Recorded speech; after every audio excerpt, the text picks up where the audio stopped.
তোমার উপর অবধারিত করে নাও দীর্ঘ নীরবতা, দীর্ঘ সময় চুপ করে থাকার বিষয়টা তোমার উপর অবধারিত করে নাও। ফাইন্নাহু মাতরাদাতুন লিশ-শাইতান, কারণ এই কাজের মধ্য দিয়ে শয়তান বিতাড়িত হয়ে যায়। ওয়া আউনুন লাকা আলা আমরি দীনিক, দীর্ঘ সময় চুপ থাকলে তোমার দিনের প্রতিটা কাজ করার ব্যাপারে আল্লাহ তোমাকে সাহায্য করবেন, বা দীর্ঘ নীরবতার ব্যাপারটা দিনের প্রতিটা কাজ করার ক্ষেত্রে তোমাকে সহযোগিতা করবে। আমি বললাম জিদনি ইয়া রাসূলুল্লাহ, ইয়া রাসূল সাল্লাল্লাহু আলাইহি ওয়াসাল্লাম আমাকে আরো বাড়িয়ে দিন, আরো কিছু বলুন, আরো কিছু ওসিয়ত করুন। ক্বালা, তিনি বললেন ইয়াকা ওয়া কাসরাতাদ দাহিক, সাবধান থাকবে, বেশি বেশি হাসবে না।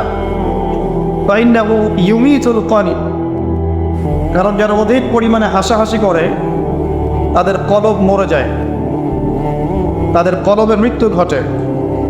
ওয়ায়াযহাবু বিনূরি ওয়াজহি, এবং চেহারার মধ্যে নূর চলে যায়, চেহারায় কোনো জ্যোতি বা নূর থাকে না।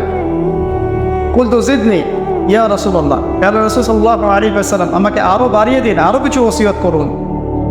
ক্বালা, এবার তিনি বললেন সাল্লাল্লাহু আলাইহি ওয়াসাল্লাম কুলিল হাক্কা ওয়া ইন কানা মুররান, সর্বদা সত্য কথা বলবে, সত্যের উপর থাকবে যদিও এটা অন্যের কাছে তিক্ত হয়। সত্য কথা বলবে যদিও এটা তিক্ত শোনায়। কত জিদনি ইয়া রাসূলুল্লাহ, তিনি বলছেন আমি বললাম হে আল্লাহর রাসূল আরো বাড়িয়ে দিন আমাকে। ক্বালা, এবার নবীজি বললেন সাল্লাল্লাহু আলাইহি ওয়াসাল্লাম লা তাখাফ ফিল্লাহি লাওমাতা লাইম, আল্লাহর পথে কাজ করার ব্যাপারে বা আল্লাহর পথে চলার ক্ষেত্রে, আল্লাহর দিন পালনের ক্ষেত্রে নিন্দুকের নিন্দার পরোয়া করবে না। আল্লাহর ব্যাপারে নিন্দুকের নিন্দার সমালোচনার পরোয়া করবে না। কুলতু জিদনি ইয়া রাসূলুল্লাহ, তিনি বললেন আমি বললাম যে আরো বাড়িয়ে দিন হে আল্লাহর রাসূল আমার জন্য। নবী করিম সাল্লাল্লাহু আলাইহি ওয়াসাল্লাম বললেন ক্বাল লিয়াহজুসকা আনিন নাস মা তা'লামু মিন নাফসিক, যখন মানুষের ব্যাপারে তোমার নেগেটিভ কোনো মন্তব্য করতে হয় বা কারো ব্যাপারে যদি নিন্দা করতে চাও, এরকম ইচ্ছা জাগে মনের মধ্যে, তাহলে আগে চিন্তা করবে যে এই দোষটা তোমার মধ্যে আছে কিনা। অর্থাৎ নিজের নফসের খেয়ালটা তুমি আগে বেশি নেবে অন্যের নিন্দা করার আগে। রাওয়াহুল বাইহাকি, হাদিসটা এসেছে বাইহাকি শরীফের মধ্যে ফি শুআবুল ঈমান, এবং মিশকাতুল মাসাবিহের মধ্যে এসেছে হাদিসটা 414 এবং 415 পৃষ্ঠায়। অত্যন্ত চমৎকার একটা হাদিস। আজকে আমরা ইনশাআল্লাহ আযজা ওয়া জাল এই হাদিসের উপরে সামান্য কিছু কথা বলে আমাদের আলোচনা শেষ করবো ইনশাআল্লাহ তাআলা। আবু যর রাদিয়াল্লাহু আনহু একজন বিশিষ্ট সাহাবী, আপনারা জানেন,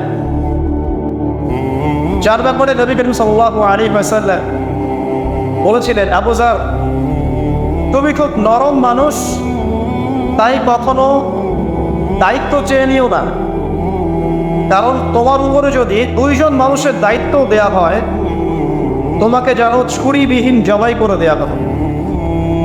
আবু যর রাদিয়াল্লাহু আনহু খুব আধ্যাত্মিক নরম মনের মানুষ ছিলেন। তিনি নবী সাল্লাল্লাহু আলাইহি ওয়াসাল্লামকে খাস করে বলছেন, এটা আমভাবে নয়, আমি যেমন আমভাবে সবার উদ্দেশ্যে কথাগুলো বলছি কিভাবে আমভাবে নবীজি এই কথাটা তাকে বলেননি, বরং খাসভাবে বলেছেন, পার্সোনাল নাসিহাত, ইন্ডিভিজুয়ালি বলেছেন। তিনি বলছেন হে আল্লাহর রাসূল আমাকে কিছু নসিহত করো, কিছু ওসিয়ত করো। ওসিয়ত কি জিনিস? যেমন কেউ চলে যাওয়ার আগে ওসিয়ত করে, বাবা ইন্তেকাল করছে তার আগে ওসিয়ত করে, মাকে দেখিস, বোনদেরকে খোঁজ খবর রাখিস, সন্তানদের ব্যাপারে খোঁজ খবর রাখিস ইত্যাদি। তো ওসিয়ত করা মানে যে কথাগুলো আমরা অক্ষরে অক্ষরে পালন করতে চাই, প্রতিশ্রুতি ব্যক্ত করি, এরকম কথা কনভারসেশন। একটু চিন্তা করেন, নবী করিম সাল্লাল্লাহু আলাইহি ওয়াসাল্লাম যদি আপনাকে আমাকে খাস করে কোনো জায়গায় ডেকে নিয়ে কথাটা বলতেন কেমন হতো? মনে করেন নবী সাল্লাল্লাহু আলাইহি ওয়াসাল্লাম জীবিত আছেন বা আমরা তার সাক্ষাৎ পেয়েছি, আর আমরা কেউ একজন আমাদের মধ্যে গিয়ে থেকে বললেন ইয়া রাসূলুল্লাহ আমাদের কিছু ওসিয়ত করেন, আমাকে খাস করে কিছু ওসিয়ত করেন, তখন এই ওসিয়তগুলো স্পেশাল হবে এবং আপনি আমি কখনোই চাইবো না জীবন চলে গেলেও এগুলোর কোনো একটা আমরা ছেড়ে দেই, তাই না? আবু যর রাদিয়াল্লাহু আনহু এই সুযোগটা নিয়েছেন। নবী সাল্লাল্লাহু আলাইহি ওয়াসাল্লাম বলছেন, প্রথম যে উসিকা বিতাকওয়াল্লাহ, আমি তোমাকে সর্বপ্রথম ওসিয়ত করছি তুমি আল্লাহকে ভয় করবে। তাকওয়া কি জিনিস? নবীজি বলছেন ফাইন্নাহু আযয়ানু লিয়ামলিকা কুল্লি, এই তাকওয়াটাই সমস্ত কাজের সৌন্দর্য বর্ধন করবে তোমার জীবনে। তুমি যত কাজ করবে প্রত্যেকটা কাজ যদি আল্লাহকে ভয় করে করো, প্রত্যেকটা কাজ তোমার জীবনে সৌন্দর্য বর্ধন করবে ইনশাআল্লাহ তাআলা। খুব সংক্ষিপ্ত আকারে বলতে পারি, আল্লাহ রাব্বুল আলামিনের তাওহীদের সাথে কাউকে শরীক না করা, এক কথায় আল্লাহর সাথে শিরক না করার নাম তাকওয়া। ঠিক আছে? আল্লাহ এক, আল্লাহ অদ্বিতীয়, তিনি মহাবিশ্বের স্রষ্টা, আমাদের স্রষ্টা, সৃষ্টিকর্তা, পালনকর্তা, রিজিক দাতা, জীবন মৃত্যুর মালিক, বিধান দাতা। এই প্রত্যেকটা কনসেপ্ট আল্লাহর জন্য খাস করার নাম হচ্ছে তাওহীদ। আর এখানে যদি আমরা কাউকে সমকক্ষ দাঁড় করে তাহলে শিরক হয়ে যাবে। এই শিরকটা তিনভাবে হয়ে থাকে। মানুষ চিন্তার ক্ষেত্রে শিরক করতে পারে। কেউ যদি মনে করে মহাবিশ্বের কোনো স্রষ্টা নাই তাহলে শিরক করবে। কেউ যদি মনে করে স্রষ্টা আরও একজন আছে বা একাধিক আছে তাহলে শিরক করবে।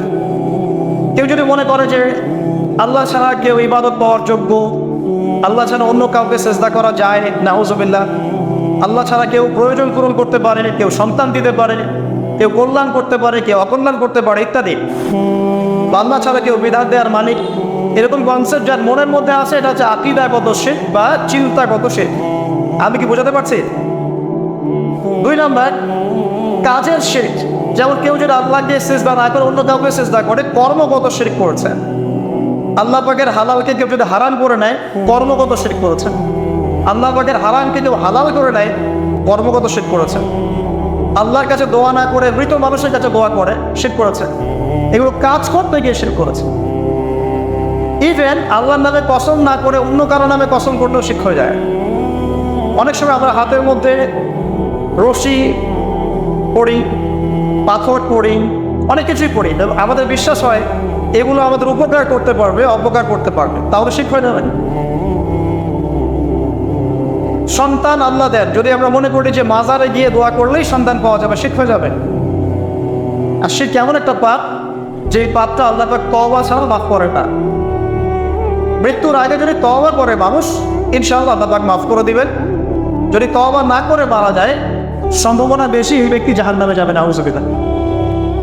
কারণ প্রত্যেক 1999 জন মানুষ জাহান্নামে যাবে যাদের আমলনামায় শিরকের পাপ থাকবে।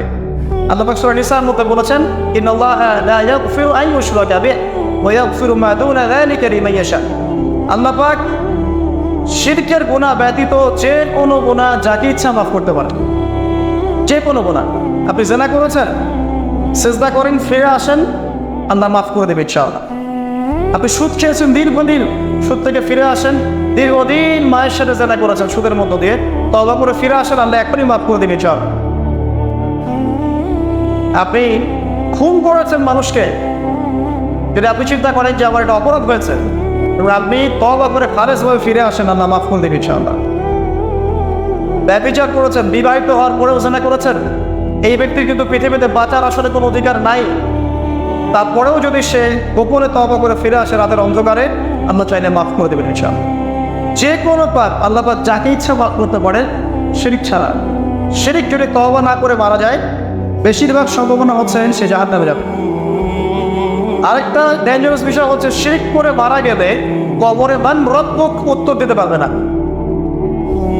যারা মান রব্বুকে উত্তর দিতে পারবে, নিঃসন্দেহে তারা কখনো শিরক করে নাই, আল্লাহ পাকের তাওহীদের উপরে ছিল। আমরা শিরকের অনেক কিছু বুঝি ঠিকই, আধুনিক একটা শিরক বুঝি না। আধুনিক শিরক এটা যেমন আল্লাহ পাক যা নাজিল করেছেন, এখানে যে বিধানগুলো আছে এইগুলোকে যদি কেউ ডিনাই করে বা এগুলোকে পাশ ফিরিয়ে অন্য কোনো বিধানকে বেটার মনে করে, আল্লাহর বিধানের চাইতে বেটার মনে করে বা সমকক্ষ মনে করে, এটাও শিরক। এটাও শিরক। আল্লাহ পাক কিছু হালাল করেছেন, আমরা যদি মনে করি এটা হারাম, তাহলে শিরক। এটাও শিরক। সূরা তাওবার 31 নম্বর একটা পড়ে দেখবেন ইনশাআল্লাহ তাআলা। যাই হোক, তাকওয়ার প্রথম স্টেজ হচ্ছে আমাদেরকে শিরক করা যাবে না, আওয়াজে থাকতে হবে ইনশাআল্লাহ তাআলা। 2 নম্বর, আল্লাহ পাকের যত আদেশ আছে এগুলোকে মেনে চলার নাম তাকওয়া। ফর এক্সাম্পল সালাত, সাওম, সাদাকা, হজ, উমরা, যাকাত, সত্য কথা বলা, পিতা মাতাকে ইত্যাদি যতগুলো আদেশ কোরআন এবং সুন্নাহর মধ্যে আছে এগুলোকে মেনে চলা তাকওয়ার পরিচয়। 3 নম্বর, আল্লাহ পাকের যত নিষেধ আছে এই সমস্ত নিষেধগুলোকে বর্জন করার নামও তাকওয়া। শুধু আদেশ মানলাম, নিষেধ বর্জন করলাম না, এটা আসলে প্রকৃত তাকওয়ার পরিচয় নয়। আজকে আমরা মাশাআল্লাহ সবাই সালাত পড়েছি, কালকে সকালে যদি আবার শরীর লেনদেন করি আমার মধ্যে তাকওয়া আসলে নাই। আমি ধর্মীয় জীবনে পাক্কা মুসল্লি হলেও অর্থনৈতিক জীবনে পাক্কা সুৎখোর থেকে গেছে। এই অবস্থা যদি তওবা না করে মারা যায়, মায়ের সাথে জেনার অপরাধ দিয়ে কিয়ামতের মাঠে উঠবে ইনশাআল্লাহ। এটা আমার কথা না, নবী সাল্লাল্লাহু আলাইহি ওয়াসাল্লাম বলেছেন, সহিহ বুখারীর হাদিস, যে কোনো আলেমকে জিজ্ঞাসা করবেন, যে কোনো মাদ্রাসায় যাবেন, যে কোনো প্রকাশনের বুখারী শরীফ কেনেন না কেন, হাদিসটা পাবেন। যে ব্যক্তি 1 দিরহাম সুদ খেলো সে যেন 36 বার জেনা করলো। আপনি যদি জানেন যে আপনার ক্লোজ কোনো ফ্রেন্ড বা আত্মীয় বা বইয়েবার নিচ্ছে জেনা করে বেড়ায় বা মেয়েদের সাথে একাধিক মেয়ের সাথে তার সম্পর্ক আছে, ইলিগাল রিলেশনশিপ, আপনি নিশ্চয়ই তার থেকে সম্মানের দৃষ্টিতে তাকাবেন না, তাকাবেন? আখিরুজ জামান এমন একটা যুগ যেখানে সুদ থেকে বাঁচা সো ভেরি ডিফিকাল্ট। এখানে হাজারে খুব কম মানুষই সুদ থেকে বাঁচতে পারবে। যারা বেঁচে থাকবে তাদের গায়েও সুদের ছিটা ফোটা এসে লাগবেই লাগবে, কারণ পুরো বিশ্বের ইকোনমিক সিস্টেমটাই সুদ ভিত্তিক। এটা পরিপূর্ণরূপে ইসলামিক ধাঁচে সাজানো এখন সম্ভব বলে মনে হচ্ছে না। আমরা চেষ্টা করতে পারি, সম্ভব কখন হবে? যখন শেকড় উপরে আসবে। আর শেকড় কখন উপরে হবে? যখন মালহাবা হবে। আর মালহাবা কখন হবে? যখন মদিনার গুরুত্ব কমে যাবে এবং জেরুজালেমের গুরুত্ব বেড়ে যাবে। আর যখন আল-মাহদি আসবেন, ঈসা ইবনে মারইয়াম আসবেন, তখন পৃথিবীতে ইনশাআল্লাহ আযজা ওয়া জাল ইসলাম ব্যতীত কিছুই বাকি থাকবে না। তখন ইনশাআল্লাহ তাআলা উপরের লেভেল থেকে সুদ বলতে কিছু থাকবে না ইনশাআল্লাহ। তবে এখন কি করবেন? ফাত্তাকুল্লাহা মাসতাতা'তুম, এখন এতটুকু করবেন, ফাত্তাকুল্লাহা মাসতাতা'তুম, তোমরা সাধ্যমতো আল্লাহকে ভয় করো। আপনার যতটুকু কুলায় এতটুকু আপনি দূরে থাকবেন। পারতপক্ষে চেষ্টা করবেন সুদ যেন আপনার গায়ে না লাগে। আল্লাহ পাক বোঝার তৌফিক দান করুন, আমিন। বলছিলাম আল্লাহ পাকের নিষেধগুলোকে বর্জন করার নাম তাকওয়া। নামাজ পড়ছি, রোজা রাখছি, যাকাত দিচ্ছি না, এদিকে সুদ খাচ্ছি, খারাপ রিলেশনশিপে আছি, বা পরকীয়ায় লিপ্ত আছি, বা মানুষের সম্পদের অধিকার দিচ্ছি না, ব্যবসা করছি। আর ব্যবসা যারা করি আমরা বেশিরভাগই মিথ্যা কথা বলি। আমরা ব্যবসা যারা করি ম্যাক্সিমাম মিথ্যা কথা বলি, মিথ্যা কসম করি। এবং আমাদের এই মিথ্যা কসম আর প্রতারণার কারণে জালেম শাসকের শাসন চাপিয়ে দেওয়া হয় আল্লাহর পক্ষ থেকে। এটা হাদিসে এসেছে। যখন ব্যবসায়ীরা প্রতারণা করবে, মিথ্যা কসম করে পণ্য বিক্রি করবে এবং মাপে কম দেবে, সিন্ডিকেট করবে, তখন আল্লাহর পক্ষ থেকে 2টা আযাব আসে। এক, জালেম পরাশক্তিকে চাপিয়ে দেওয়া হয় যারা এদের উপর জুলুম করবে। 2, সমাজের মধ্যে দুর্ভিক্ষ নেমে আসে। এগুলো নবী সাল্লাল্লাহু আলাইহি ওয়াসাল্লামের কথা, বদলানোর কোনো সুযোগই নেই।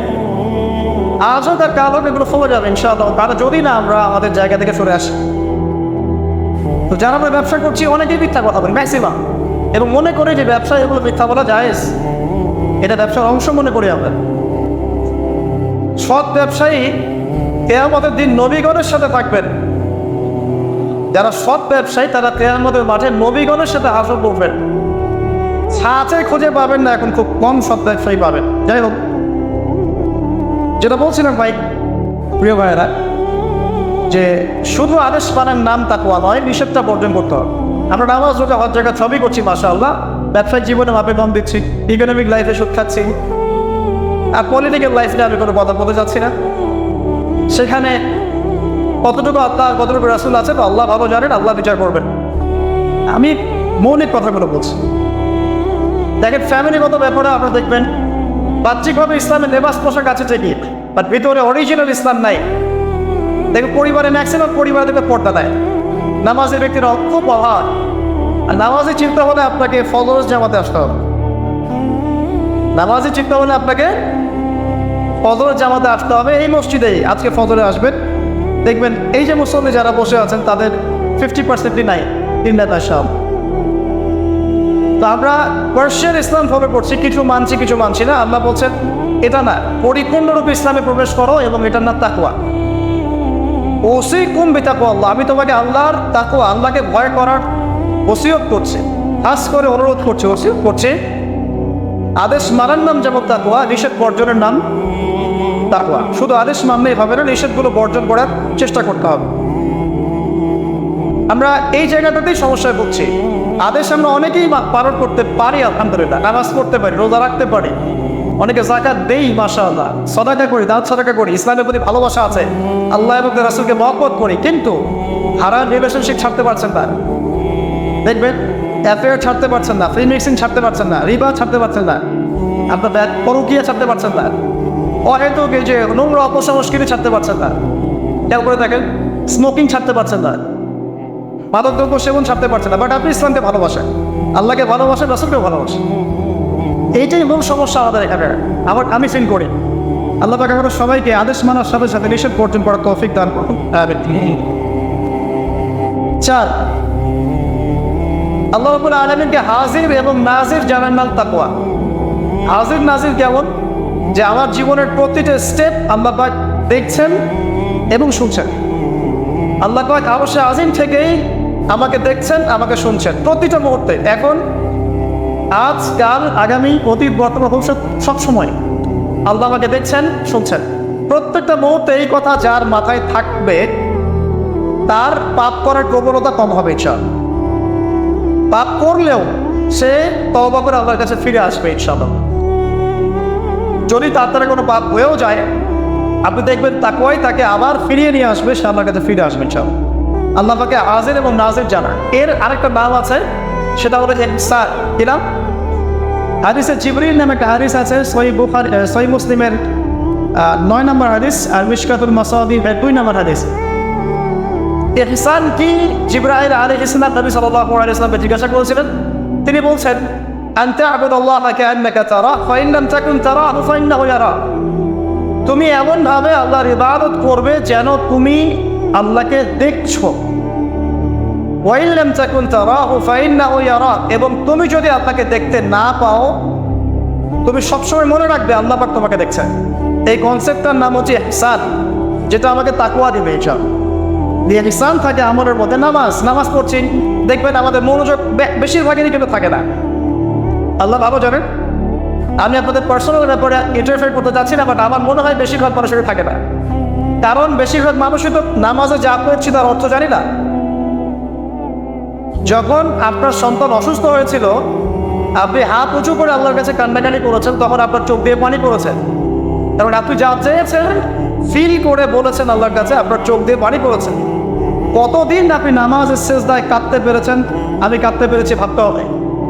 কাঁদতে না পারার কারণ কি? কারণ হচ্ছে আমি নামাজে যা পড়ি তার কিছুই বুঝি না। আমার কাছে নামাজ একটা ফিজিক্যাল এক্সারসাইজের মতো হয়ে গেছে। সরি ফর মাই ল্যাঙ্গুয়েজ, আমি কোনো কিছুকে অবমাননা করতে যাচ্ছি না, অনেক ব্যাপারটা এরকমই হয়ে গেছে।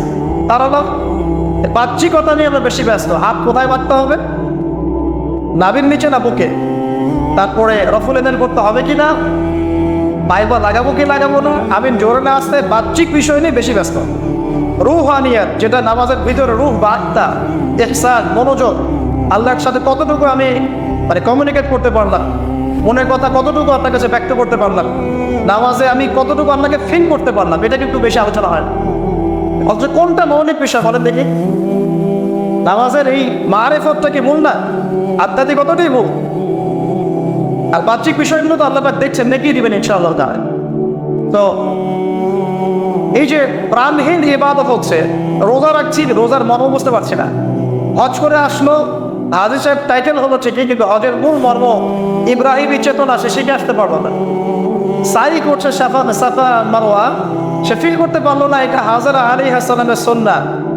এই যে আমরা কুরবানি করলাম, ম্যাক্সিমাম আমাদের মধ্যে ঠিক করতে পারি নাই এটা হচ্ছে ইব্রাহিম আলাইহিস সালামের সেই কুরবানি যেটা তিনি ছেলেকে করতে চেয়েছিলেন। এই চেতনাটা আসলো না। তো রসকসহীন ইবাদত কতটুকু কবুল হয়, প্রাণহীন ইবাদত কতটুকু উপরে পৌঁছে আল্লাহ ভালো জানেন।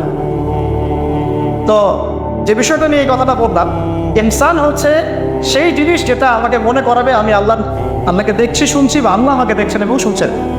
এর জন্য প্রয়োজন আপনি ইবাদতে যা যা করছেন, যা যা বলছেন, এর অন্তত অর্থটুকু বোঝা। তাহলে আপনার ইনশাআল্লাহ মনের মধ্যে সেই ফিলিংসটা আসবে ইনশাআল্লাহ তাআলা। ফর এক্সাম্পল, আপনি নামাজে দাঁড়িয়ে পড়ছেন ওয়ানুনাজ্জিলু মিনাল কুরআন মা হুয়া শিফাউন ওয়া রাহমাতুল লিল মুমিনিন ওয়া লা ইয়াজিদু যালিমিনা ইল্লা ফাসাদ। এই আয়াতের অর্থ কতজন জানেন? একটু হাত উঁচু করে দেন। যারা জানেন তারা যদি আয়াতটা কোরআনের নামাজের মধ্যে পড়েন, তারা মনোযোগ বেশি পাবেন, স্বাভাবিক। অর্থ হচ্ছে কোরআন আমরা নাজিল করেছি, এই কোরআনের মধ্যেই আছে শিফা বা আরোগ্য এবং মুমিনদের জন্য রহমত। যখন আপনি বুঝতে পারলেন তখন কি নামাজে মনোযোগ পারবে না? সুবহান রাব্বিয়াল আ'লা বলছেন, সর্বোচ্চ আমার রব, আমার সর্বোচ্চ সুউচ্চ, তখন আপনার মনোযোগ পারবে না? আত্তাহিয়াতুতে আপনি কি পড়ছেন, দরুদে কি পড়ছেন, দোয়া মাসুরে পড়ছেন আল্লাহুম্মা ইন্নী যালামতু নাফসি যুলমান কাসীরা, আমি আমার নফসের উপর প্রচুর জুলুম করেছি। তখন কি ফিলিংস হয় যে জুলুমের এখানে স্বীকারোক্তি দিচ্ছি আমি? কারণটা একটাই কারণ। কথা বললে অনেক সময় যাবে, আমার আরও কিছু বলার আছে, যে অর্থটা বুঝতে পারছি না। অর্থ না বুঝলে আপনি রসকসহীন প্রাণহীন ইবাদত করবেন। অর্থ বোঝাটা কি অপরাধ? অর্থ বুঝলে কি আপনি আলেম ওলামা থেকে সরে যাবেন, দূরে সরে যাবেন? আর সব কিছুর অর্থ তো আপনি ব্যাখ্যাটা বুঝতে পারবেন না। তখন আপনি আলেম ওলামার কাছে আসবেন, এসে জিজ্ঞাসা করবেন, ব্যাখ্যা জেনে নেবেন, সিম্পল। তো অর্থ অনুধাবন করলে ইনশাআল্লাহ তাআলা আপনার ইনসান বাড়বে, যেটা আমাকে তাকওয়ার দিকে নিয়ে আসবে। ইনসান মানে আল্লাহকে হাজির নাজির ভেবে ইবাদত করা। আরেকটা বিষয়, ইবাদতের মধ্যে ধীরস্থিরতা আনতে হবে, তাড়াহুড়া বন্ধ করতে হবে। তাড়াহুড়া বন্ধ করলে পরে দেখবেন ইবাদতের মধ্যে স্বাদ পাচ্ছে ইনশাআল্লাহ। দুনিয়াবি হ্যাসেল, দুনিয়াবি যে ব্যস্ততা, এগুলো কমিয়ে আনতে হবে, তাহলে দেখবেন ইবাদতের স্বাদ পাচ্ছেন ইনশাআল্লাহ। প্রত্যেকটা ইবাদতের পটভূমি জানতে হবে, যে নামাজ আমি কি জন্য পড়ি, কোথায় গিয়ে ফরজ হয়েছিল, কোরবানি কেন দিব, কোরবানির ইতিহাসটা কি, হজ আমি করবো, ঘটনাগুলোর পিছনের গল্পগুলো কি, এগুলো না জানলে আপনি ইবাদতের স্বাদ পাবেন না। তো এই জিনিসগুলো একটু টাচ দিলাম। আল্লাহ পাক আপনার সবাইকে ইনসানের সাথে ইবাদত করার তৌফিক দান করুন, আমিন। তো প্রথম ওসিয়ত করছেন নবী সাল্লাল্লাহু আলাইহি ওয়াসাল্লাম আবু যর রাদিয়াল্লাহু আনহুকে, তুমি আল্লাহকে ভয় করবে, এটা তোমাকে সমস্ত আমল সুন্দর করে দেবে ইনশাআল্লাহ, সৌন্দর্যমণ্ডিত করে দেবে। তাকওয়া মানে আমরা জানলাম আল্লাহর সাথে শিরক না করা, তাওহীদের উপর থাকা। 2, আল্লাহ পাকের আদেশগুলোকে মেনে চলার চেষ্টা করা। 3 নাম্বার, একই সাথে অ্যাট দ্য সেম টাইম আল্লাহ পাকের নিষেধগুলোকে বর্জন করা। 4, আল্লাহ পাককে হাজির এবং নাজির জানা। আল্লাহ পাক আমার প্রতিটা কাজ দেখছেন, শুনছেন, এবং এগুলোর জন্য আল্লাহ পাক আমাকে জবাবদিহি করাবেন, কোনো সন্দেহ নাই, জবাবদিহি করাবেন। তো বিদায় হজের ভাষণে নবী সাল্লাল্লাহু আলাইহি ওয়াসাল্লাম বলেছিলেন, এই তাকওয়ার কথাই বলেছেন। তিনি বলেছিলেন সাল্লাল্লাহু আলাইহি ওয়াসাল্লাম যে আজকে থেকে আরবের উপর অনারবের কোনো ভেদাভেদ নাই, সাদার উপর কালো, কারোর উপর লালের কোনো ভেদাভেদ নাই। কুল্লুকুম মিন আদম, তোমরা সবাই আদম সন্তান, ওয়া আদামু মিন তুরাব, এবং আদম হচ্ছে মাটির সন্তান। ইল্লা তাকওয়া, শুধু তাকওয়া ব্যতীত, যার মধ্যে আল্লাহ ভীতি যত বেশি, সে আল্লাহর কাছে তত বেশি মর্যাদা সম্পন্ন। সূরা হুজুরাতেও সেম কথা আছে, 13 নম্বর আয়াতে আল্লাহ পাক বলেছেন, ইয়া আইয়ুহান নাস, হে মানব জাতি, ইন্না আকরামাকুম ইনদাল্লাহি আতকাকুম, হে মানব জাতি, তোমাদের মধ্যে আল্লাহর কাছে সবচেয়ে বেশি মর্যাদা সম্পন্ন সেই ব্যক্তি যে অধিক মুত্তাকি বা অধিক তাকওয়াওয়ালা। এবং এই তাকওয়ার পজিশনটা কোথায় সেটা নবী সাল্লাল্লাহু আলাইহি ওয়াসাল্লাম বলেছেন। এটা আমার টুপিতে নাই, আমার দাড়ি, আমার লেবাস, আমার পোশাক, আমার চলাফেরা, এসবের মধ্যে তাকওয়ার প্রকৃত পরিচয় নাই। নবী করিম সাল্লাল্লাহু আলাইহি ওয়াসাল্লাম বলেছেন, তাকওয়া হাহুনা, তাকওয়া হচ্ছে এখানে, এই বলে তিনি কলিজার থেকে 3 বার ইশারা করেছেন। অর্থাৎ তাকওয়ার মূল কেন্দ্র কোথায়? আপনার কলবে। আর কলব সংক্রান্ত একটা কথা কিন্তু হাদিসের মধ্যে আসবে একটু আগে, কিছু একটা কাজ করলে কলবটা মরে যাবে, সে কাজটা কি? আপনারা হাদিসে করতে পারছেন, সামনে যাচ্ছি চল। তো কলবের ব্যাপার তাকওয়া, তাদের কলবের যত্ন নেওয়া লাগবে। আপনার দেহের যেমন যত্ন নেই, পোশাকের যত্ন নেই, পরিবারে থাকতে পছন্দ করি, বাড়ি ঘর চকচকা রাখতে পছন্দ করি, তাই না? তো তাহলে কলবটাও পরিষ্কার করার চেষ্টা করতে হবে। কি করলে কলবের যত্ন হবে? তার কথা এই হাদিসে আছে, একটু সামনে যাচ্ছি সব। আমি ওই হাদিসের বাইরে কিছু কথা বলছি। কলবের যত্ন, বেশি বেশি মওতের স্মরণ এবং পরকালের ফিকির কলবকে চিন্তা করবে ইনশাআল্লাহ। মনের মধ্যে কোনো প্রকার রিয়া অহংকার রাখা যাবে না, কলব জীবিত হবে ইনশাআল্লাহ। কারো প্রতি হিংসা বিদ্বেষ পোষণ করবেন না, কলব চিন্তা থাকবে ইনশাআল্লাহ। মানব সেবামূলক যে কাজগুলো আছে, ফর এক্সাম্পল এতিমের দেখাশোনা করা, বিধবাদের খোঁজ খবর নেয়া, মিসকিনের পাশে দাঁড়ানো, এই কাজগুলো করলেও কলব জিন্দা হয়, কলবের মধ্যে নূর আসে, সাকিনা আসে। কলব পরিষ্কার না করে যতই দাড়ি টুপি পাগড়ি জুব্বা করি না কেন, আদতে কোনো লাভ হবে না। আল্লামা তাকিস মানির হাফিজাহুল্লাহ তাসাউফ এবং তাসকিয়া বইটা পড়তে পারেন, এখানে ডিটেইলস এই বিষয়ে জানতে পারবেন ইনশাআল্লাহ। সামনে যাই। আবু যর রাদিয়াল্লাহু আনহু বলছেন যে কুলতু, আমি বললাম, জিদনি ইয়া রাসূলুল্লাহ, হে রাসূল আমার জন্য আরো বাড়িয়ে দেন। তাকওয়ার বিষয়টা বুঝতে পেরেছি, আমার জন্য আরো বাড়িয়ে দেন, আরো কিছু ওসিয়ত করুন। নবী সাল্লাল্লাহু আলাইহি ওয়াসাল্লাম বলেন আলাইকা বিতিলাওয়াতিল কুরআন। দ্বিতীয় ওসিয়ত কি? আলাইকা কথার অর্থ হচ্ছে তোমার উপরে ওয়াজিব করে ফেলো, একেবারে তোমার উপরে শক্ত করে নাও। আলাইকা তোমার উপর শক্ত করে নাও, বিতিলাওয়াতিল কুরআন, কোরআনের তেলাওয়াত। তোমার উপরে কোরআনের তেলাওয়াতটাকে অবধারিত করে নাও, শক্ত করে নাও। ওয়া যিকরিল্লাহি আযজা ওয়া জাল্লা, এবং আল্লাহ পাকের জিকিরটাকে অবধারিত করে নাও। ফাইন্নাহু যিকরুন লাকা ফিস সামার, কারণ এই বিষয়টা আসমানে তোমাকে স্মরণের মাধ্যম হবে। ওয়া নূরুন লাকা ফিল আরদি, এবং পৃথিবীতে আল্লাহ পাক তোমাকে নূর দান করবেন। দ্বিতীয় ওসিয়তের মধ্যে দুটো জিনিস, একটা হচ্ছে কোরআন তেলাওয়াত, একটা হচ্ছে আল্লাহ জিকির। কোরআন তেলাওয়াত সম্পর্কে খুব সরল একটা কথা বলছি। কুরআনুল কারীম বিশুদ্ধ করে তেলাওয়াত শিখতে হবে, এক নম্বর বিষয়।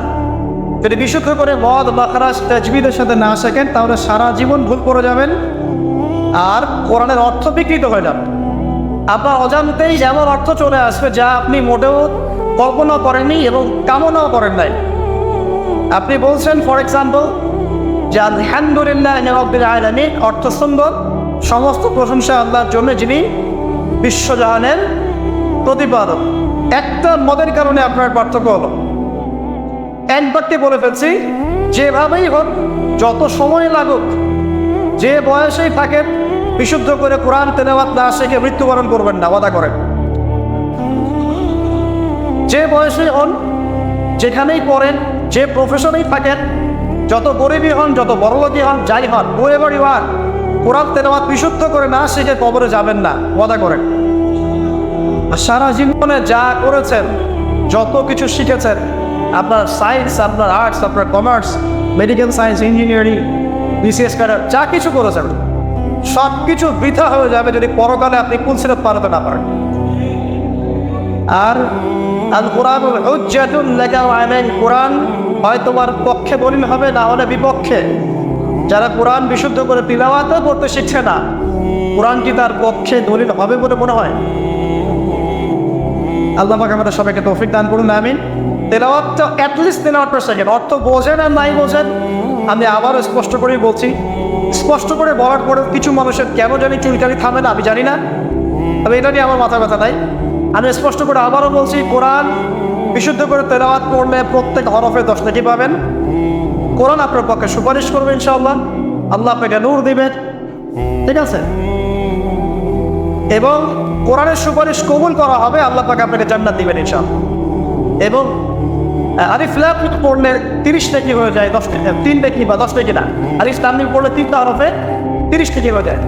শুদ্ধ করে কোরআন তেলাওয়াত করলে, অর্থ বোঝেন বা না বোঝেন, আপনি প্রত্যেক হরফে 10 নেকি। কিন্তু কোরআনের অর্থ অনুধাবন না করলে, কোরআনের অর্থ বুঝতে না পারলে, আপনি কোরআনকে বাস্তবে প্রয়োগ করতে পারবেন না। আর কোরআনকে বাস্তবে প্রয়োগ করতে না পারলে আপনি কোরআনের মৌলিক হকটা আদায় করতে পারবেন না, সিম্পল। তাই অর্থ না বুঝে যদি সারা জীবন কোরআন তেলাওয়াত করে যাই, কোরআন তেলাওয়াতের নেকি হবে ঠিকই, প্রত্যেক হরফে 10 নেকি হবে ঠিকই, কোরআন আপনার পক্ষে সুপারিশও করতে পারে, বাট কোরআনের প্রকৃত হকটা দুনিয়াতে আদায় হয়নি। কোরআন নাযিল করা হয়েছে যাতে মানুষ উপদেশ গ্রহণ করে, তাদাব্বুর করে, ফিকির করে, এটা নিয়ে গবেষণা করে এবং এর মধ্য দিয়ে মানুষ যেন পথ খুঁজে পায়। এই কারণে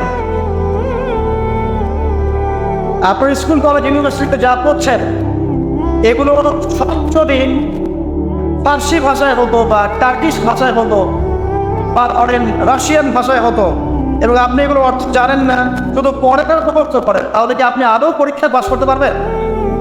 প্রশ্নের উত্তর দিতে পারবেন?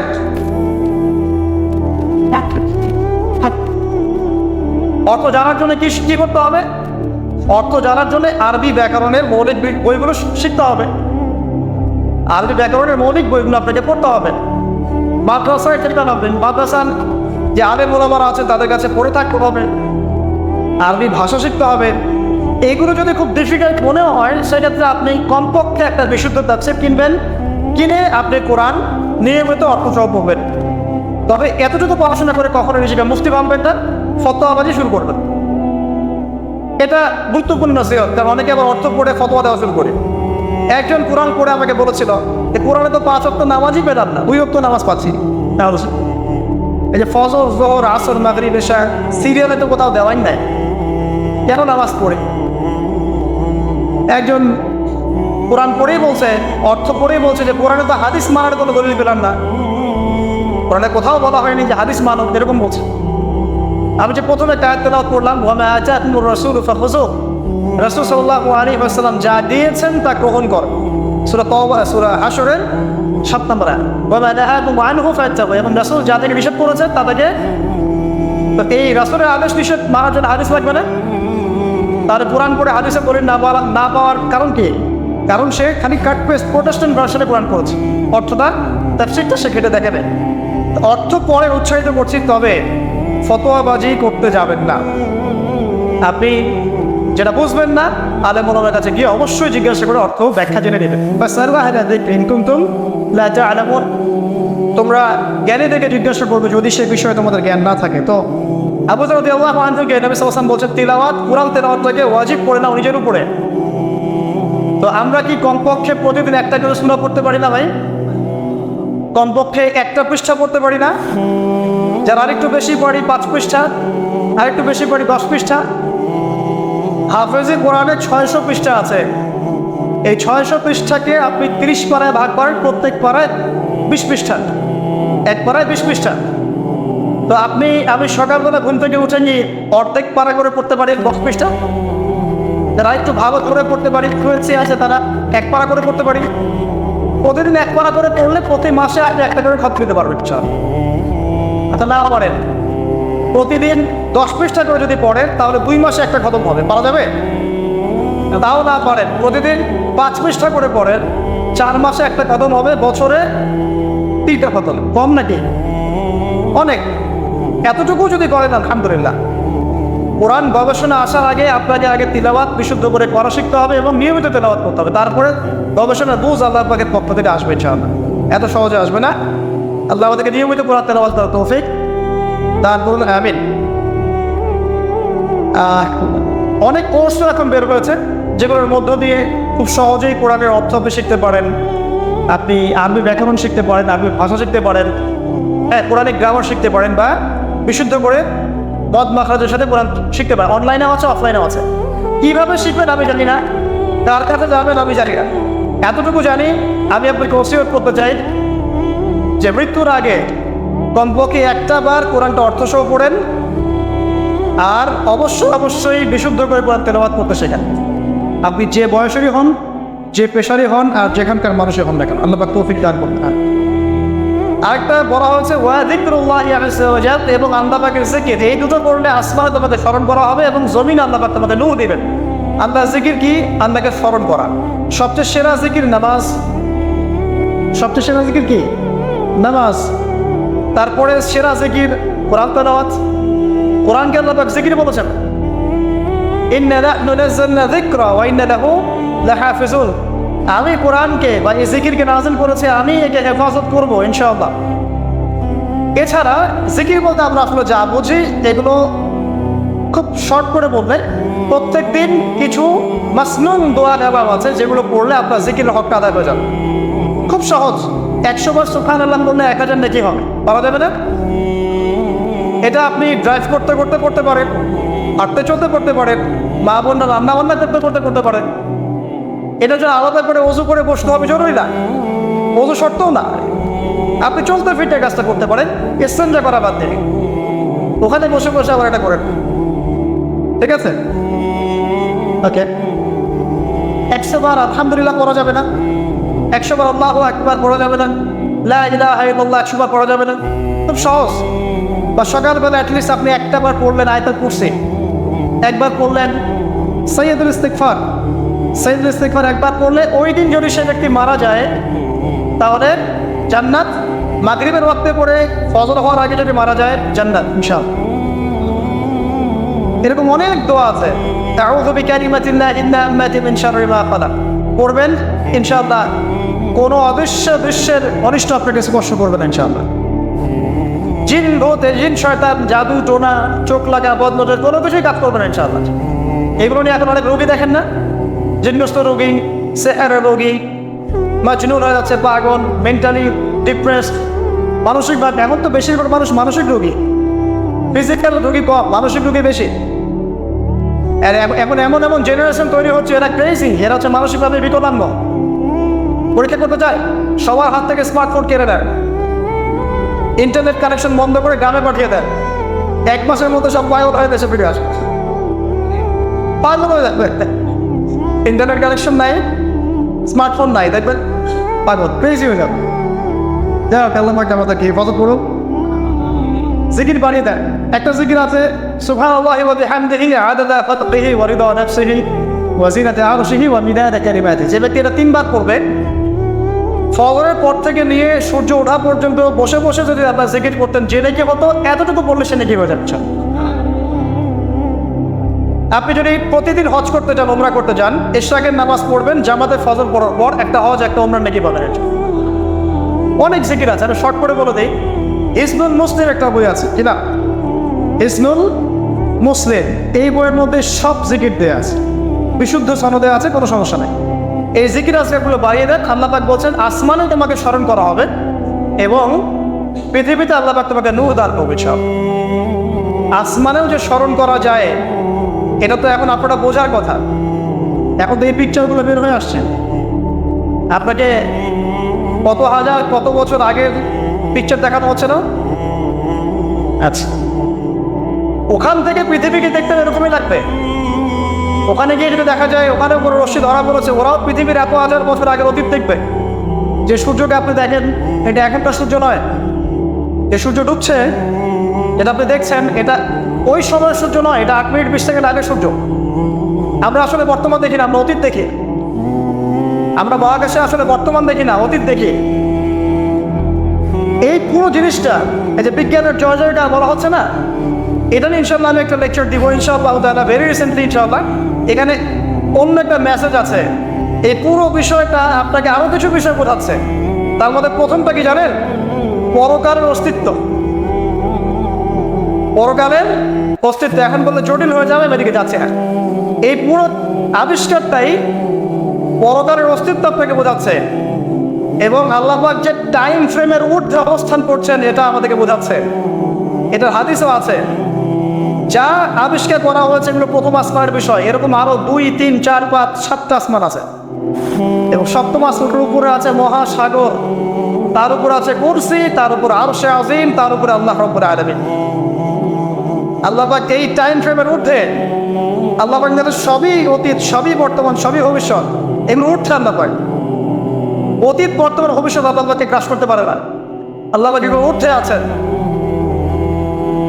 অনেক ব্যাপার আছে, ইনশাআল্লাহ এটা নিয়ে আমি পরে কথা বলবো, আজকে না। তো যাই হোক, আসমানে আপনাকে স্মরণ করা হবে, তার মানে আসমানেও আল্লাহ পাকের সৃষ্টি আছে যারা আপনাকে স্মরণ করবেন। আল্লাহ পাক আপনাকে স্মরণ করবেন ইনশাআল্লাহ। এবং পৃথিবীতে আপনাকে নূর দেওয়া হবে। নূর মানে কি? আলো। আলো কখন লাগে? যখন অন্ধকার দূর করতে হয়। এই তো অন্ধকার দূর করতে আলো লাগে। পৃথিবীতে অন্ধকার আছে? এখানে অন্ধকার বলতে কি বোঝানো হয়েছে? রাতের অন্ধকার? জাহেলিয়াতের অন্ধকার। কিসের অন্ধকার? চারিদিকে জাহেলিয়াত নাই, ঘুষ দেনা ব্যভিচার জাহেলিয়াত দিয়ে ভর্তি না? এই জাহেলিয়াত দূর করতে হলে আমরা টর্চ লাইট লাগবে, নূর লাগবে। সেই নূর আল্লাহ পাক আপনাকে দিবেন যদি আপনি আমি কোরআন তেলাওয়াত করি এবং আপনার জিকির বাড়িয়ে দিই। আল্লাহ পাক আমাদেরকে সবাইকে নূর দান করুন, আমিন। এরপরে ওসিয়ত ছিল, শর্ট করে নিচ্ছি। তিনি বললেন কুলতু ইয়া রাসূলুল্লাহ জিদনি, আমাকে আরো বাড়িয়ে দিন হে আল্লাহর নবী। তিনি বলছেন খুব ইম্পর্টেন্ট কথা, আলাইকা বিতুলি সামতি, দীর্ঘ সময় নীরবতা অবলম্বন করার ব্যাপারে আমি তোমাকে ওসিয়ত করছি, এটা তোমার উপরে ওয়াজিব করে না। দীর্ঘ সময় চুপ করে থাকাটা একটা মারেফতের পরিচয়। যখন আপনি চুপচাপ থাকবেন, খুব বেশি কথা বলবেন না, বেশি অপ্রয়োজনীয় কথা বলবেন না, প্রয়োজনীয় কথা বলবেন, আল্লাহর পক্ষ থেকে আপনার কলমের উপরে ইলম আসবে, ইলমে লাদুন্নি আল্লাহর পক্ষ থেকে আসবে ইনশাআল্লাহ। দেখবেন ঠান্ডা মাথায় চিন্তা করলে সুন্দর গোছানো চিন্তা করা যায় না, এলোমেলো হবে না চিন্তা উন্নত হবে। এবং যদি আমরা বেশি ব্যস্ত থাকি, বেশি কথা বলি, তখন কিন্তু চিন্তাগুলো এলোমেলো হয়ে যায়। এটা বলা হচ্ছে প্রয়োজনীয় বিষয়গুলোর ক্ষেত্রেও কথার ক্ষেত্রে সতর্কতা অবলম্বন করে। তাহলে অপ্রয়োজনীয় যে কথাগুলো আছে, যে গীবত, পরনিন্দা, পরচর্চা, অহেতুক মিউজিক শোনা বা অহেতুক কাব্যচর্চা, অহেতুক উপন্যাস, এগুলোর কি মূল্য আছে? তাহলে যখন প্রয়োজনীয় ক্ষেত্রে আল্লাহ পাক বলছেন আলাইকা বিতুলি সামতি, তোমার উপরে দীর্ঘ নীরবতাকে ওয়াজিব করে নাও, তাহলে অপ্রয়োজনীয় গান গল্প আড্ডাবাজি, এই যে আমরা চায়ের দোকানে করছি, ক্যারাম খেলতে খেলতে করছি, লুডো খেলতে খেলতে করছি, অহেতুক আড্ডাবাজি করছি, ফ্রেন্ড সার্কেল একত্রিত হলে অনেক অহেতুক গল্প হয়ে যায়। এবং বেশিরভাগ গল্পের ক্ষেত্রে হয় গীবত বা রিয়া বা আত্মপ্রদর্শন, তাই না, বা সমালোচনা। আর বাই দ্য ওয়ে, জাতি হিসেবে আমরা খুব বাচাল জাতি আছি। আমরা কাজের চেয়ে কথা বলতে বেশি পছন্দ করি, আমরা কাজের চাইতে কথা বলতে বেশি পছন্দ করি, কিন্তু যারা উন্নত সভ্যতা তারা কথা কম বলে, কাজ বেশি করে। আমরা কাজের চেয়ে কথা বেশি বলতে পছন্দ করি, এবং কাজ যদি কোনো একটা করে ফেলি, যদি কাজ হয় 5 ডিগ্রি, আমরা কথা বলতে শুরু করি 100 ডিগ্রি। আপনারা আমাদের এরকম, তো আমাদের এই জাতিগত পরিবর্তন আনতে হবে। কথা কম বলি আমরা, আল্লাহ পাক কাজ বেশি করার তৌফিক দান করুন। এবং কথা যখন বলবো সেটা যেন প্রয়োজনীয় কথা হয়। আর যদি কোনো অপ্রয়োজনীয় কথা হয়েও যায় কোনো জায়গায়, একটা দোয়া পড়ে উঠবেন, ইনশাআল্লাহ কাফারা হয়ে যাবে। এটা বেশি জরুরি না? এটা বেশি জরুরি। তো যখন কোনো জায়গায় বসলেন, অপ্রয়োজনীয় অনেক কথা হয়ে গেছে, ওঠার আগে বলবেন সুবহানাকা আল্লাহুম্মা ওয়া বিহামদিক আশহাদু আল লা ইলাহা ইল্লা আনতা আস্তাগফিরুকা ওয়া আতুবু ইলাইক। বাস, আপনার এই বৈঠকে যদি কোনো অপ্রয়োজনীয় কথা হয়ে যায়, আল্লাহ পাক সেটা মাফ করে দেবেন ইনশাআল্লাহ। এটা মা বোনদেরকে শেখাবেন, আর তাদের এটা বেশি প্রয়োজন। যাই হোক, এরপরে আসেন, তারপরে তিনি বলছেন জিদনি ইয়া রাসূলুল্লাহ, আমাকে আরও কিছু ওসিয়ত করুন। তিনি বলছেন ওয়া ইয়াকা কাসরাতিদ দাহিক, খুব ইম্পর্টেন্ট, তোমার উপরে এটা অবধারিত করো যে তুমি বেশি হাসবে না, বেশি বেশি হাসবে না। সূরা তওবার মধ্যে একটা আয়াত আছে যে তারা বেশি বেশি হেসে নিক, অচিরে তারা এমন অনেক বেশি কান্নাকাটি শুরু করবে। তারা হেসে নিক, অচিরেই তারা অনেক বেশি কান্নাকাটি শুরু করবে। নবী সাল্লাল্লাহু আলাইহি ওয়াসাল্লাম হাদিসে বলেছিলেন, তোমরা যদি জানতে আমি যা জানি, আল্লাহর পক্ষ থেকে আমি যা জানি, তোমরা যদি তা জানতে, তাহলে তোমরা একটা মাঠে একত্রিত হয়ে যেতে, স্ত্রী সহবাসও ছেড়ে দিতে, স্ত্রীকে ছেড়ে দিয়ে একটা মাঠে একত্রিত হয়ে যেতে এবং সিজদায় পড়ে কান্নাকাটি শুরু করতে। তোমরা যদি জানতে আমি যা জানি, তোমরা সেটা জানো না। তো বেশি হাসাটার কুফল কি? নবী সাল্লাল্লাহু আলাইহি ওয়াসাল্লাম বলছেন ফাইন্নাহু ইউমিতুল কলবা। এটা ওই যে কলবের কথা বললাম, কলবের যত্ন নিতে হবে, কলবকে মেরে ফেলবে। বেশি বেশি হাসলে কলবকে মেরে ফেলবে। আবার এখন দেখি কিছু ব্যায়ামের অ্যাসোসিয়েশন বের হয়েছে, এরা সবাইকে হাসায় হো হো করে, এরা সবাইকে হো হো করে হাসায়, বলে জোরে জোরে হাসলে হার্টের অসুখ নাকি কম হয়। আর আল্লাহ রাসূল বলছেন যারা বেশি বেশি হাসে এদের কলব মরে যায়। নবীজি কেমন করে হাসতেন? নবী সাল্লাল্লাহু আলাইহি ওয়াসাল্লাম মুচকি হাসতেন, তিনি হাসতেন। এমনকি বলা হচ্ছে হাদিসে, নিজের দিনী ভাইয়ের সাথে, মুসলিম ভাইয়ের সাথে হাসি মুখে সাক্ষাৎ করলে নেকি হয়, আমল নামে নেকি লেখা হয়। তো হাসবো অবশ্যই আমরা, কখনোই মানে হাসা কমিয়ে দিব না, অবশ্যই হাসবো, তবে অট্ট হাসি না। অট্ট হাসি নিজের হৃদয়টাকে কি করে মেরে ফেলে, মুচকি হাসে। আর নবীজি কখনো কখনো এমনভাবে হেসেছেন যে তার দাঁত দেখা গেছে, এমনভাবেও হেসেছেন, কিন্তু সেটা সংখ্যা খুব কম ছিল। তো আসুন, এর একটা কুফল আছে, এবং এই অট্ট হাসি বেশি বেশি দেওয়ার ফলে চেহারার যে নূর, মুত্তাকি মানুষ যারা, নামাজি মানুষ যারা কোরআনের সাথে সম্পর্ক রাখে, দেখবেন চেহারা একটা নূর থাকে, একটা আলো থাকে, আল্লাহর পক্ষে একটা নূর থাকে। একটা রব থাকে, একটা প্রভাব থাকে। রব মানে প্রভাব। তো বেশি বেশি জোরে হাসলে চেহারার নূর কমে যায়। একটু খেয়াল করে দেখবেন, আপনি 5 ওয়াক্ত সালাত জামাতের সাথে পড়ার চেষ্টা করেন, নিয়মিত তাহাজ্জুদে উঠতে অভ্যাস করেন, দেখবেন ফজর ওয়াক্তের দিকে আপনার চেহারা দিয়ে কিছু একটা নূর বের হচ্ছে। এটা হবে, দেখবেন চেহারাটা নুরানি লাগবে। দেখবেন অনেক ভাই যারা মারা গেছেন, যারা পড়াতে গিয়ে দেখবেন চেহারা নুরানি, চেহারাতে আলো বের হচ্ছে। আর মানুষ যত বেশি পাপ করতে থাকে চেহারার নূর তত কমতে থাকে।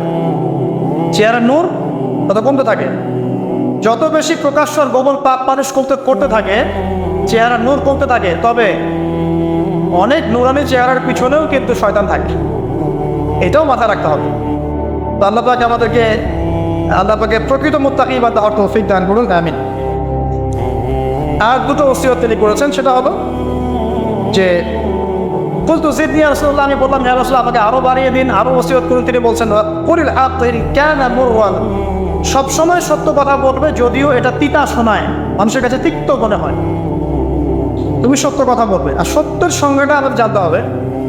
সত্যের সংজ্ঞাটা আমরা যা শিখেছি এটাই চূড়ান্ত সংজ্ঞা নয়। সত্যের ডেফিনেশন হচ্ছে সূরা কাহফের 29 নম্বর আয়াতে আছে। কোন সূরায়? সূরা কাহফ 29 নম্বর আয়াতে আছে। আল্লাহ পাক বলেছেন ওয়াকুলিল হাক্কু মির রাব্বিকুম ফামান শাআ ফালইউমিন ওয়া মান শাআ ফালইয়াকফুর। সত্য সেটাই, আরো করে শোনেন, সত্য সেটাই যা তোমার রবের পক্ষ থেকে নাযিল হয়। যার ইচ্ছা হয় সে মেনে নিক, ঈমান আনুক, যার ইচ্ছা হয় অস্বীকার। ইন্না আতাদনা লিযালিমিনা নারা, আমি জালেমদের জন্য আগুন প্রস্তুত করেছি। ইলা আতিল লায়া।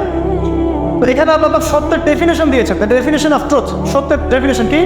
আল্লাহর পক্ষ থেকে যা নাজিল হবে সেটাই সত্য। আল্লাহর পক্ষ থেকে তাওরাত নাজিল হয়েছিল, ঠিক আছে, জাবুর নাজিল হয়েছে, ইনজিল নাজিল হয়েছে, সুহফ ইব্রাহিম মুসা নাজিল হয়েছে, কোরআন নাজিল হয়েছে। যখন তাওরাত নাজিল হয়েছিল, তাওরাত ওই যুগের জন্য সত্য মিথ্যার চূড়ান্ত মানদণ্ড ছিল। এখন না, এবং সেটা রহিত হয়ে গেছে। জাবুর ওই যুগের জন্য সত্য মিথ্যার চূড়ান্ত মানদণ্ড ছিল। ইনজিল ওই যুগের জন্য ছিল।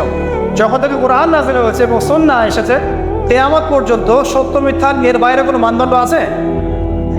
তবে যে কোনো বুদ্ধি, যে কোনো দর্শন বা ফিলোসফি, যে কোনো স্কুল অফ থট, যে কোনো মতবাদ, যে কোনো বৈজ্ঞানিক আবিষ্কার, যেটাই হোক না কেন, যদি কোরআন এবং সুন্নাহর সাথে মিলে যায়, সাংঘর্ষিক না হয়, সেটাকে মেনে নিতে আমাদের কোনো আপত্তি নেই, ঠিক আছে। কিন্তু যে কোনো বিজ্ঞান বা দর্শন বা যুক্তি বা মানব রচিত কোনো মতবাদ, যেটাই হোক, যে কোনো স্কুল অফ থট বা ফিলোসফিক্যাল থট, এগুলো কোরআন এবং সুন্নাহর সাথে যদি না মিলে, সাংঘর্ষিক হয়, সেক্ষেত্রে এটা না বানাই আপনার আমার উপর ওয়াজিব। এটা সত্য মিথ্যার মানদণ্ড থাকবে না। এখন আমাদের কাজ কি? জাস্ট এগুলোকে মিলিয়ে দেখা কোরআন সুন্নাহর সাথে এগুলো মিলছে কিনা, ব্যাস। ওয়াইন কানা মুররান, যদি সত্য তিতাও হয় তবুও বলতে হবে।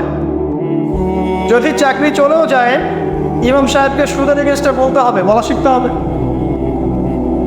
ঘুষের এগেনস্টে বলা শিখতে হবে, দুর্নীতির এগেনস্টে বলা শিখতে হবে। ওয়াইন কানা মুররান, যদি তিতাও লাগে, তবে বলার ভাষাটা এগ্রেসিভ হবে না। মানুষকে আঘাত করে বলার ব্যাপারটা ইসলাম সমর্থন করছে না। কিভাবে? ফেরাউনের কাছে নবী মুসা আলাইহিস সালামকে দাওয়াত দিতে পাঠানো হচ্ছে। ফেরাউন, এই যে হামান, কারুন নামরা আছে তো, তাদের কাছে পাঠানো হচ্ছে নবী মুসা এবং তার ভাই হারুন আলাইহিস সালামকে। আল্লাহ পাক এখন তাদেরকে বলছে কি, যাহাবা ইলা ফিরাউন, তোমরা দুজনে ফেরাউনের কাছে যাও, ফাকুলা লাহু কাওলান লাইয়িনা, ফেরাউনের কাছে গিয়ে নরম ভাষায় কথা বলো। লাআল্লাহু ইয়াতাযাক্কারু আও ইয়াখশা, হতে পারে সে উপদেশ গ্রহণ করবে এবং আমাকে ভয় করবে। তো প্রেজেন্টেশনের একটা ব্যাপার আছে। আল্লাহ নবী মুহাম্মদ সাল্লাল্লাহু আলাইহি ওয়াসাল্লামকে বলছেন যে উদউ ইলা সাবিলি রাব্বিকা বিল হিকমা, তুমি তোমার রবের দিকে মানুষকে ডাকো প্রজ্ঞার সাথে, ওয়া মাউইযাতিল হাসানা, এবং উত্তম উপদেশের সাথে। রুড ভাবে না, এগ্রেসিভলি না, আর চরম পন্থার প্রয়োগ করে নয়, এমনভাবে যাতে করে সত্যটা উপস্থাপিত হয় এবং আপনার ভাষা উপস্থাপনা, এক্সপ্রেশন এবং অ্যাটিটিউডটা এগ্রেসিভ মনে না হয়, ঠিক আছে। এই বিষয়টা খেয়াল রাখা উচিত আমাদের। আমরা যারা ওয়াইজ বা বক্তা বা খতিব বা দায়ী আছি, মানুষকে আঘাত করে কথা বলে আসলে ফায়দা খুব একটা হয়, বরং তাকে যদি বুঝিয়ে দেওয়া যায় এবং সত্যতা উপস্থাপন করা যায়, আর আল্লাহ যদি তার তাকদীরে হেদায়েত লিখে রাখেন, ইনশাআল্লাহ সে হেদায়েত পাবেন। আর যদি নাও পায়, আপনার দায়িত্ব শেষ। ফাযাক্কির ইন্নামা আনতা মুযাক্কির, আপনি উপদেশ দিন, আপনি শুধু উপদেশদাতা। লাস্তা আলাইহিম বিমুসাইতির, আপনি কারো প্রতি দারোগা নন।